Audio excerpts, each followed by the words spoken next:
Tetap jaga kesehatan dan tetap patuhi protokol kesehatan ya. Oke sobat, selamat datang di Hampot. Kalian tahu nggak sih apa itu Hampot? Oke, Hampot itu adalah kegiatan HMPS Podcast. Oke guys, di sini bersama saya Omega Grace Marini dan bersama rekan-rekan yang ganteng dan cantik ini. Di sini ada Kak Aji dan Kak Karin. Hai. Oke, selamat datang Kak Karin dan Kak Aji. Terima kasih telah menyempatkan hadir di Hampot pertama ini, perdana banget nih guys. Buat Kak Aji dan Kak Karin, apa kabar nih? Kalau saya sendiri alhamdulillah sehat Kak Karin. Wah, puji Tuhan. Saya juga alhamdulillah sehat dan juga saya ucapkan terima kasih kepada Hampot sudah mengundang kami menjadi bintang tamu perdana di Hampot ini. Oke, tepuk tangan dulu buat kita semua biar nggak bosan. Oke sobat, tetap terus ikuti kita ya. Nih Kak, jadi kesibukan kakak selama pandemi itu apa aja sih Kak? Boleh dong di-sharingkan. Mulai dari siapa nih? Mungkin dari Kak Aji dulu lah. Boleh. Baiklah, saya ucapkan terima kasih kepada pihak HMP yang telah menyelenggarakan kegiatan podcast hari ini. Semoga kedepannya bakalan ada lagi narasumber-narasumber yang bakalan ngisi di kegiatan HMP ini. Terima kasih atas pertanyaannya. Untuk kegiatan selama bulan Ramadan, khususnya sekarang di masa pandemi, kesibukan kakak sama saja seperti yang lain. Mulai dari kalau sekarang sahur. Setelah sahur itu mungkin persiapan paginya itu kegiatan MK atau mata kuliah yang bakalan diajarkan oleh dosen. Nah untuk selanjutnya random aja, kayak misalnya belajar atau kayak misalnya ada kegiatan rapat secara online, kayak ada kegiatan Zoom dari organisasi lain seperti Bujang Gadis atau kegiatan himpunan mahasiswa. Nah itu saya lakukan seperti biasa sih, random aja. Oh, lumayan padat juga ya kegiatannya Kak Aji. Iya. Orang sibuk. Nggak apa-apa Kak, tetap semangat dan tetap jaga kesehatan ya Kak. Iya benar. Oke, untuk Kak Karin? Kalau saya sih sama saja, seperti makhluk biasa. Dari pagi sahur, terus lanjut MK sampai jam 3 kadang-kadang. Lalu taraweh kan. Setelah itu sih kadang-kadang kalau ada rapat ormawa ataupun rapat HMP sendiri mengenai proker-proker yang akan dijalankan gitu sih. Oh, sama ya Kak ya. Oke, walaupun padat kegiatannya ya tetap semangat dan tetap jaga kesehatan lah intinya. Pasti itu. Oke. Kan kakak nih terpilih nih ya, Kak Aji itu terpilih sebagai Gupma di jurusan Gizi Poltekkes Palembang, dan Kak Karin ini terpilih menjadi Bupma di Prodi D3 Gizi Poltekkes Palembang. Nah, perasaan kakak tuh gimana sih bisa terpilih tuh menjadi Bupma dan Bupma? Siapa dulu? Kalau tadi Kak Aji nih, nah sekarang Kak Karin dulu. Boleh. Pasti sih ada bangganya, ada senangnya juga. Terus ada kekhawatiran juga. Khawatirnya tuh takutnya apa yang dijalani untuk kedepannya tuh ada gejolaknya gitu, takutnya di situ.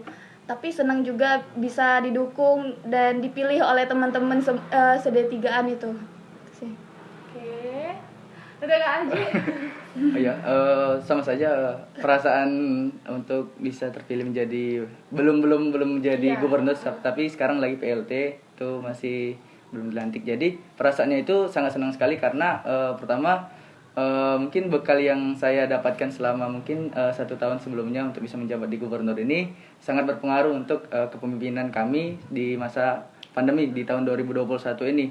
Senang dan bangga, rasa syukur serta rasa gelisah juga, gejolak juga yang tadi dibilang oleh saudari Karin, bahwasanya pemimpin itu nggak cuma kerja aja, tapi harus dihargai oleh orang lain juga. Mungkin itu saja sih, senang sekali sih. Ya. Oke. Terus ada kendala nggak sih Kak selama terpilih itu? Boleh. Kalau kendala itu sendiri mungkin dari saya sendiri kan sudah udah beberapa organisasi yang saya ikuti yang aktif sekarang. Nah mungkin yang agak susahnya itu memanage waktu. Jadi antara organisasi satu sama organisasi lain itu agak bentrokan waktunya. Jadi bagaimana cara kita untuk manage waktu dengan baik dan ketika kita sudah manage waktu dengan baik, maka seluruh kegiatan bakalan lancar itu. Mungkin itu saja skala prioritas yang ada. Kalau dari saya sendiri kendala itu dari sayanya gitu.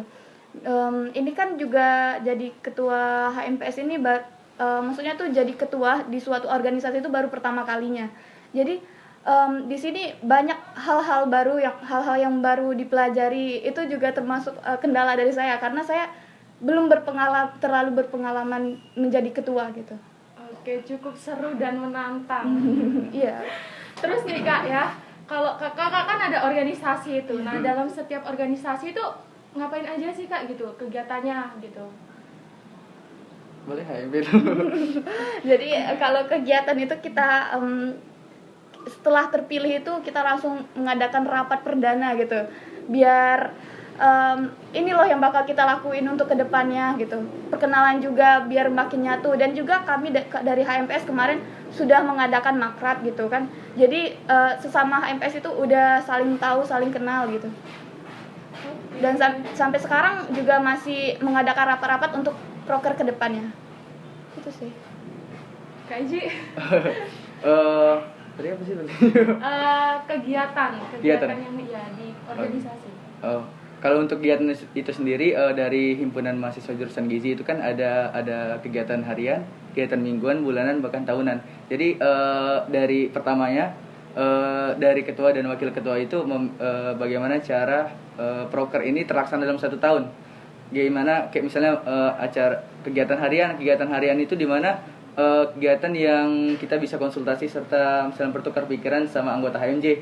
Nah, kalau misalnya kegiatan mingguan atau kegiatan bulanan itu seperti kayak mading atau majalah dinding atau kotak saran yang dilakukan walaupun sekarang daring kan. Jadi dilakukan secara daring. Nah, jadi pertamanya itu kita harus menentukan jadwal jadwal yang akan dilakukan selama kegiatan proker yang ada di HMJ. Itu pertama. Yang kedua dari poaching atau pendekatan antara anggota dari HMJ, panitia inti atau dinas-dinas lainnya. Jadi yang kedua itu dari pendekatan. Jadi kita di sini jangan saling jauh-jauhan, jangan saling segan. Tapi di sini kita adalah keluarga, kita adalah satu. Kalau misalnya sakit satu, maka sakit semua. Jadi kalau misalnya ada yang bahagia satu, jadi bahagia semua. Walaupun dalam masa pandemi ya tetap berjalan ya Kak. Iya, tetap berjalan. Oke. Nah Kak, kita masuk ke pertanyaan inti nih Kak, sesuai dengan tema kita. Susah itu nih, ya. Masa muda cuma sekali. Oke Kak. Deg-degan. Oke, untuk pertanyaan yang pertama ya Kak, menurut Kakak apa sih yang terlintas di benak kakak-kakak tentang masa muda itu cuma sekali? Siapa dulu? Sama aku kalau Kak Karin dulu. aja. Masa muda cuma sekali. Kayak sebenarnya kalau cuma sekali itu bukan masa muda aja, masa kecil juga sekali, masa tua juga bakal sekali. Di sini tapi masa muda itu hal yang di sini loh kita mencoba hal baru. Di masa muda itu kita selalu kayak masih semangatnya untuk mencoba hal yang baru.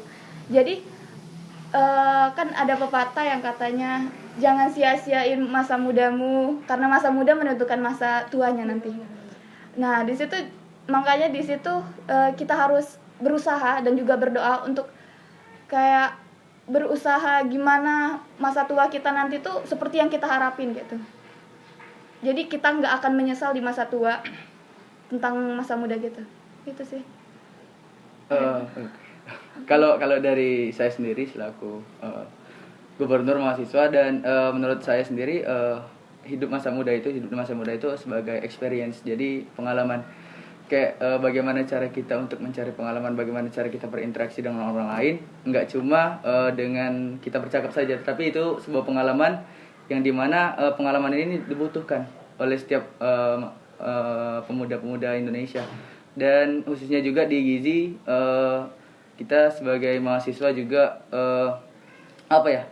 kita harus bersikeras untuk bisa mendapatkan pengalaman tersebut. Jadi ketika pengalaman itu ada di dalam diri mahasiswa tersebut, maka kegiatan-kegiatan atau apa yang ingin dilakukan oleh mahasiswa itu akan berjalan dengan lancar gitu. Jadi masa muda itu adalah masa pengalaman. Jadi masa pembentukan masa juga. pengalaman masa pembentukan. Iya, itu. Oke Kak, untuk pertanyaan selanjutnya nih Kak, apakah seorang teman atau sahabat mempengaruhi masa muda? Dari saya, untuk dari teman dan sahabat itu menurut saya sangat mempengaruhi dalam masa muda kita, karena teman juga bisa memberikan masukan serta support bagaimana kita ini berjalan sesuai dengan mestinya. Jadi ketika kita punya masalah, ketika kita punya problem hidup atau permasalahan di ruang lingkup kampus, teman atau sahabat itu juga bisa mensupport. Jadi bisa memberikan masukan bahwasanya oh ini loh yang benar, ini loh yang baiknya. Jadi kita yang punya masalah bisa memikirkan kembali, oh benar juga yang dikatakan oleh teman saya itu kan. Jadi jadi untuk teman-teman di di luar sana adalah teman-teman yang benar-benar teman, bukan teman yang bisa yang nusuk dari belakang ketika teman-teman sudah seorang ini percaya dengan Anda tapi Anda tidak tidak menghargai kepercayaan dari orang yang memberikan kepercayaan pada Anda. Mungkin itu saja. Jadi kita harus saling percaya terhadap teman atau sahabat yang kita punya. Saling percaya Iya, dan saling pastinya percaya. berpengaruh. Iya, believe. Oke, Kak Karin. Tentunya mempengaruhi sahabat, karena kalau aku sendiri dalam kondisi yang lagi kayak bingung, lagi dalam kondisi lagi banyak kendala tuh, yang curhat tuh pasti ke sahabat dulu gitu, bakal ke orang tua ataupun keluarga, cuman lebih cepet tuh langsung ke sahabat gitu. Dapet Dan juga ya. karena mereka juga ngerti gitu kondisi kita gitu, karena umurnya yang sama, jadi apalagi sahabat yang sefrekuensi gitu kan, lebih nyambung gitu. Dan juga sahabat ini bener kata Aji tadi, sahabat itu support system sih, bener gitu. Itu sih. Sahabat jadi teman atau sahabat itu tuh sangat berpengaruh. Iya, sangat berpengaruh. Dan juga bisa sebagai support system untuk kita juga. Oke Kak, terakhir nih Kak, boleh dong kasih pesan untuk generasi muda. Boleh dari Kak Karin. Pesan aku untuk kalian, bahkan juga untuk diri aku sendiri, semangat pokoknya untuk kita semua. Kedepannya semoga kita mulai dari sekarang kita bisa melakukan hal-hal yang positif, hal-hal yang baik, hal-hal yang bermanfaat, karena di sini kita nih yang bakal jadi penerus ke depannya. Jadi pokoknya semangat terus. Oke, dari Kak Aji. Kalau pesan dari saya sendiri itu simpel aja, life is choice.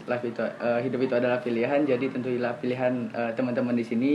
Di masa muda ini adalah masa kalian untuk memilih mana yang baik, mana yang buruk. Jadi jangan labil lagi, jangan mudah menyerah, dan tetap semangat untuk menjalani kehidupan, karena kehidupan di luar sana lebih keras dari kehidupan yang sebenarnya. Mungkin itu saja dari saya. Oke guys, jadi jangan pernah untuk mengaplikasikan sesuatu yang menjadi passionmu. Kejar dan jadikan sesuatu yang layak diperhitungkan oleh orang lain. Oke, terima kasih banyak buat Kak Aji dan Kak Karin yang udah meluangkan waktunya untuk sharing pada Hempot episode perdana ini. Semoga apa yang di-sharingkan oleh Kak Aji dan Kak Karin bisa dipetik baiknya. Oke guys, terima kasih udah menonton Hempot perdana ini, dan jangan lupa untuk terus saksikan Hempot kita di episode selanjutnya, dan pastinya kita akan menyajikan Hempot-hempot yang menarik, inovatif, inspiratif, dan pastinya akan bermanfaat untuk kita semua. Terima kasih banyak, tetap jaga kesehatan, patuhi protokol kesehatan. Bye.